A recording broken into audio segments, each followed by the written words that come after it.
बिस्मिल्लाहिर्रहमानिर्रहीम। अस्सलाम वालेकुम। मैं हूं फ़याज़ महमूद और आप देख रहे हैं फ़याज़ महमूद यूट्यूब चैनल। इस वक्त मैं इस्लामाबाद के जुडिशल कॉम्प्लेक्स में साकिब बशीर साहब के साथ मौजूद हूं और आज यहां पर चेयरमैन PTI इमरान खान साहब की दरख्वास्त ज़मानत पर समाअत थी। उसके अलावा शाह महमूद कुरैशी जो इस वक्त साइफ़र केस में अडयाला जेल में कैद हैं, उनकी ज़मानत की दरख्वास्त पर भी समाअत थी, लेकिन जज साहब की रुखसत के बायस उस पर समाअत नहीं हो सकी, क्योंकि हमारे सोर्सेज ने हमें बताया है कि उनकी जो अहलिया हैं वो शदीद अलील हैं। अल्लाह ताला से दुआ है कि अल्लाह ताला उनकी अहलिया को सेहत व तंदरुस्ती अता फ़रमाए और ताकि वो अपने जो रूटीन वर्क है वो उसको जारी रख सकें। बात करेंगे इस केस में जो आज कुछ ऐसी चीज़ें सामने हुई हैं जिसमें मैंने एक ट्वीट भी किया कि इमरान खान साहब को एक मैंने मशवरा भी दिया कि इमरान खान साहब फ़ौरी तौर पर अपना जो वकील वकला की जो टीम है उसको या तो ख्वाजा हारिस को हायर कर लें या उन्हीं जैसा कोई एक प्रोफेशनल वकील। मैं ये नहीं कह रहा कि ये वकील को प्रोफेशनल नहीं है, लेकिन मैं क्यों ये बात कह रहा हूँ इस पर भी बात होगी साकिब बशीर साहब से। साकिब भाई, आपका बहुत बहुत शुक्रिया। सबसे पहले तो बताएं कि आज इमरान साहब खान साहब की ज़मानत क्यों नहीं हो सकी? वैसे तो आज फिर नहीं हो सकती थी क्योंकि गुज़श्ता हफ्ते वाला ही जो पोजीशन थी, तो क्या हुआ है इसमें? बुनियादी पॉइंट तो टेक्निकली तो वही था जिस तरह आपने बताया कि हफ्ते वाले दिन भी यही पॉइंट आया था कि क्योंकि उनकी पिटीशन इस्लामाबाद हाई कोर्ट में पेंडिंग है, तो जब तक कि इस्लामाबाद हाई कोर्ट से या तो विड्रॉ नहीं करती इमरान खान की पिटीशन, वो जज के दायरा इख्तियार से मुतल्लिक है, तो या वो विड्रॉ ना हो, मतलब वापस ना ली जाए, या उसका फ़ैसला ना हो, तब तक जो है वो ज़मानत की दरख्वास्त आगे नहीं बढ़ेगी। अगर जज साहब आर मौजूद होते तब भी ये टेक्निकल पॉइंट आना था और इस पॉइंट की वजह से शायद आज समाअत ना हो सकती, लेकिन इस पॉइंट की ज़रूरत नहीं पड़ी। जज साहब जो है वो मौजूद नहीं थे और वो बताया गया है कि जिस तरह आपने बताया कि उनकी अहलिया जो है बीमार हैं और वो जुम्मा तक जज अबुल हसनात मोहम्मद ज़ुल्करनैन जो है वो छुट्टी पे हैं और वो मौजूद नहीं होंगे।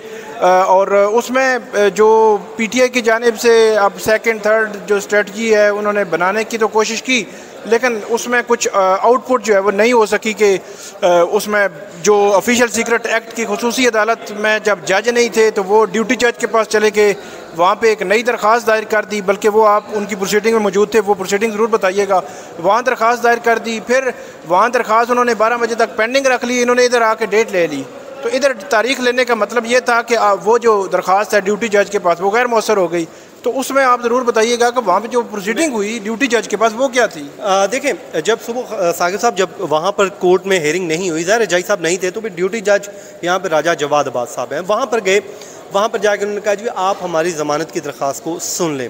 तो 2-3 टेक्निकल चीज़ें थी। एक तो उन्होंने कहा कि क्योंकि पहले मैं उसी अदालत का जज था तो मैं उस अदालत के केस को सुन नहीं सकता अनटिल कि इस्लामाबाद हाई कोर्ट को ऑर्डर पास कर दे।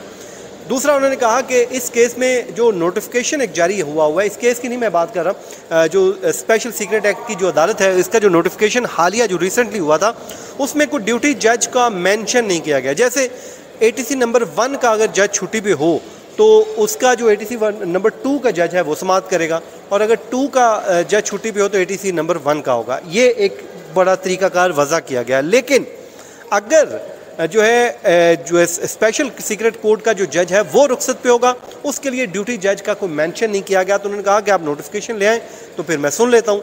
तो वहाँ पे इन्होंने एक जो है अपनी तरफ से कार्ड खेला, वो अच्छा कार्ड था, इसमें कोई दूसरी राय नहीं है, अच्छा कार्ड खेला।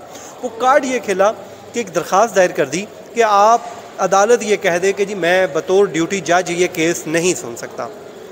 तो बुनियादी तौर पर वो दरख्वास्त दायर इसलिए की गई थी कि वो दरख्वास्त जो है वो ये कह के इनकार कर दें कि मैं सुन नहीं सकता क्योंकि इख्तियार नहीं है, तो फिर हम इसको हाई कोर्ट में चैलेंज करने के काबिल हो जाएंगे और तब तक हमारा मामला आगे बढ़ जाएगा। लेकिन मीनवाइल यहाँ पर अदालत ने नोटिस जारी कर दी उस दरख्वास्त पे और उसको दिन 12 बजे तक के लिए रख लिया कि जी 12 बजे इस पर हम आर्गू करेंगे। अब जब 12 बजे के लिए रखा तो वही लीगल टीम वहाँ पर जाती है और जाके उन्होंने जो है दरख्वास्त जो है उनकी डेट ले ली और डेट लेने के बाद वो 7 सितंबर तक एडजर्न कर दी गई। जब 7 सितंबर तक एडजर्न हुई तो उसमें जो दरख्वास्त है इनकी यहाँ पर जो पड़ी थी वो ज़ाहिर है वो गैर मौसर हो गई, वो बाद में उन्होंने विड्रॉ भी कर ली। साकिब साहब, ये जो अबहाम पाए जाते हैं, जैसे बग़ैर सोचे समझे इस्लामाबाद हाई कोर्ट में एक पिटीशन दायर कर दी गई लीगल टीम की तरफ से, बाद में जब इधर वो ज़मानत नहीं हुई इस बेस पे कि भाई आप तो उधर जा चुके हैं, तो उसके बाद इनके हाथ पाँव फूले कि ये हमने क्या किया है। फिर कुछ एक दूसरे को इल्ज़ामात भी लगा रहे थे कि जी वो उसने दायर कर दी, उसने पूछा नहीं। तो कौन इनकी लीगल टीम को देख रहा है, ये कहाँ से मामला चल रहे, इनका तो कुछ नहीं जा रहा। अल्टीमेटली एक बंदा अंदर पड़ा, नुकसान उसका हो रहा है। इस पूरी जो चीज़ों की जो अंडरस्टैंडिंग नहीं हो रही, क्या चल रहा है ये? बड़ी अजीब सूरत हाल चल रही है। पहले तो 16 अगस्त से इमरान खान जब जुडिशल हुए तो 16 अगस्त से लेकर 30 अगस्त तक 2-3 दफ़ा मीडिया पे भी बात हुई, हमने भी बात की, लेकिन इनकी लीगल टीम मानने के लिए तैयार ही नहीं थी। इन्होंने ना FIA से पूछा, ना जो मतलब FIA वाले बताते हैं, हो सकता है इन्होंने पूछा, उन्होंने बताया ना, लेकिन FIA वाले ये कहते हैं कि हमसे नहीं पूछा गया। और क्योंकि रिटर्न पूछते तो वो पूछते, और उसके बाद अदालत ने जो जज साहब हैं उन्होंने तो बड़ी अदालत में ये कहा, हमारे सामने ये कहा कि इन्होंने पूछा ही नहीं है। मतलब 14 दिन तो इस खाते में इन्होंने ज़ाया कर दिए कि जनाब अब कोई तस्वीरें बना रहा है, कोई इधर जा रहा है, कोई उधर जा रहा है। मतलब अजीब सी क्राइटेरिया, अजीब सा सीन है। मेरा ये ख्याल है कि इनमें आपस में जो राब्ता है उसका बड़ा अजीब सा फुकदान है, और कुछ लोग जो है वो ज़ाहिर सी बात है अपनी हाज़िरी इंश्योर करते हैं कि हाज़िरी लगनी चाहिए, केस बेशक जो है वो लगे या ना लगे। तो ये मतलब सूरत हाल इसी वजह से बनी है। और जो हफ्ते वाले दिन थे आर्गूमेंट्स हो जाने थे। अब मैं एक टेक्निकल आप चीज़ बताता हूँ। PTI जो है वो सेशन कोर्ट में ये प्ली लेती रही है कि क्योंकि हाई कोर्ट ने किसी केस में नोटिस कर दिए हैं, स्टे नहीं भी किया, तो आप जो है वो उसको अर्जन करें। और यहाँ वहाँ पे अर्जन नहीं हुआ, वहाँ जज साहब की मर्ज़ी है। यहाँ पे वो ले रहे हैं कि वहाँ से स्टे तो नहीं मिला तो आप सुने। तो ये दोनों आपस में मुतज़ाद बातें हैं।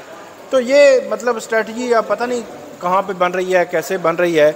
लेकिन 16 अगस्त से लेकर आज 4 सितंबर तक इमरान खान की साइफ़र केस में एक स्टेप भी ये ज़मानत की मामला आगे नहीं बढ़ सका। ये 20 दिन बनते हैं तकरीबन। जहाँ पे उनके ज़ाहिर जो केसेस का मामला है वो भी ज़ाहिर और भी बड़ी चीज़ें इसमें इन्वॉल्व हैं, वो भी रिस्पॉन्सिबल हैं, लेकिन किसी हद तक इनकी जो नेगलिजेंस इनकी लीगल टीम की हद तक भी आ रही है, वो भी आ रही है। बल्कि उस दिन जब इस्लामाबाद हाई कोर्ट में इनकी तोशा खाना केस में सज़ा सस्पेंड होने वाला आर्गूमेंट्स एक दिन पहले हो रहे थे, तो अमजद परवेज़ ने जब आर्गूमेंट्स का अंबार लगाया तो वहाँ पे सुहेल रशीद साहब मौजूद थे। उन्होंने कहा कि यार यहाँ पे अब एक जो जज्बाती तकरीर करने वाला वकील नहीं चाहिए, ख्वाजा हारिस जैसा वकील चाहिए।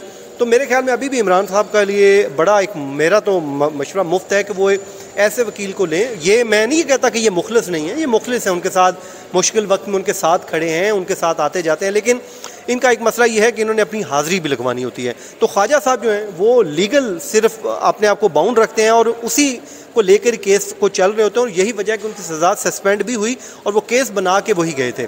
तो आज भी जैसे इन्होंने किया कि अब ये दरख्वास्त कम अज़ कम विड्रॉ ना करने की ज़रूरत पेश आती, थोड़ा देर रुक जाते, वहाँ से डेट ना लेते, हो सकता है इनके हाथ में एक ऑर्डर आ जाता कि मैं नहीं सुन सकता, तो इनको एक अगला रास्ता मिल जाता।